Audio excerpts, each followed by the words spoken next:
శ్రీ మహాగణాధిపతయే నమః. ఐం మహాసరస్వత్యే నమః. శ్రీ లలితాంబికాదేవియే నమః. సినిమా నటి సమంత వివాహము జరిగిన సమయం గురించి అది ఒక పద్ధతి అనేటువంటిది బయటికి వస్తూ ఉన్నది.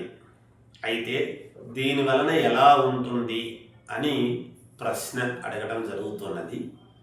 అయితే ఇక్కడ ఏమవుతున్నది, వివాహము అనేటువంటిది నిజంగా ఆమె చేసుకోవాల్సినటువంటిదే, తప్పు లేదు. ఏ నటీనటులైనా నటీమణులైనా ఎవరైనా అందరూ చేసుకోవాల్సినటువంటిదే.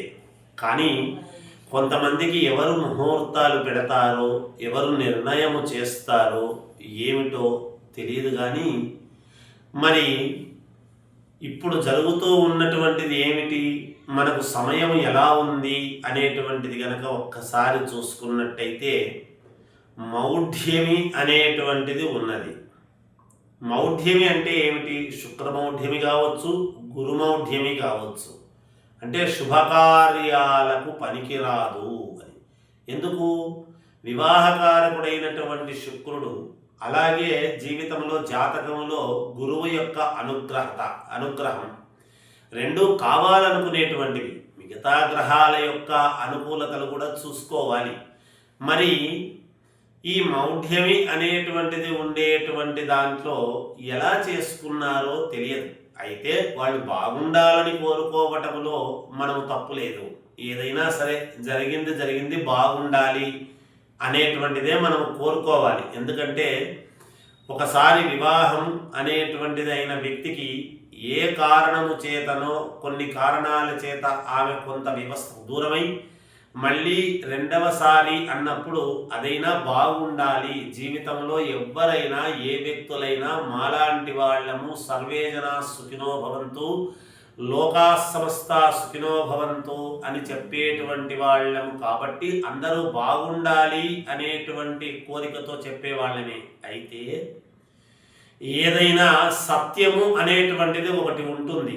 మేము మనుషుల ప్రకారముగా అందరూ బాగుండాలని కోరుకున్న కాలము, ఆ నిర్ణయం జరిగినటువంటి విధానము, ఆ సమయము అనేటువంటిది ఎలా ఉంది అని మనము చెప్పాల్సి వచ్చినప్పుడు మరి ఈ మౌఢ్యమి అనేటువంటిది ఉన్నప్పుడు చేసుకోవడంలో ఏమిటా అనేటువంటిది ఒక ఆలోచన ప్రశ్నార్థకం అవుతూ ఉన్నది. అయితే దీనివల్ల ఇలా జరుగుతుంది, అలా జరుగుతుంది, ఇలా ఉంటుంది, అలా ఉంటుంది అని ముందు ఎదటి వాళ్ళ యొక్క జీవితము గురించి ఇబ్బందులు చెప్పాలి అని కాదు, కానీ దానికి తగిన పరిహారాలు అనేటువంటివి ఉంటాయి. ప్రతి దానికి ప్రత్యామ్నాయం అనేటువంటిది ఉన్నది, పరిహారాలని. ఈ మౌఢ్యంలో చేసుకుంటే గురుమౌఢ్యమి కావచ్చు, శుక్రమౌఢ్యమి కావచ్చు. ఈ గ్రహాల యొక్క అనుకూలత ఎలా అనేటువంటిది చూసుకోవాల్సినటువంటి అవసరము ఆ దంపతులకు ఎంతైనా ఉన్నది అనేటువంటిది సూచనప్రాయముగా తెలియజేస్తూ ఉన్నాము. అది మరి వాళ్ళు తెలుసుకొని ఒక చోట ఒక విధానము అని జరుగుతూ ఉన్నప్పుడు అది ఎక్కడన్నా కావచ్చు గాక, చేసుకోవడం ఎక్కడైనా కావచ్చు. అది దేవాలయ ప్రాంగణమా, లేకపోతే ఇంకొక చోటనా, ఇంకెక్కడ అనేటువంటిది తర్వాత సంగతి. ఎక్కడ జరిగినా సమయము, గ్రహస్థితులు అనేటువంటివి ఉన్నాయి కాబట్టి నిజానికి ఈ సమయం అంత శ్రేయోదాయకమైనటువంటిది కాదు అనేటువంటిది మా అభిప్రాయం.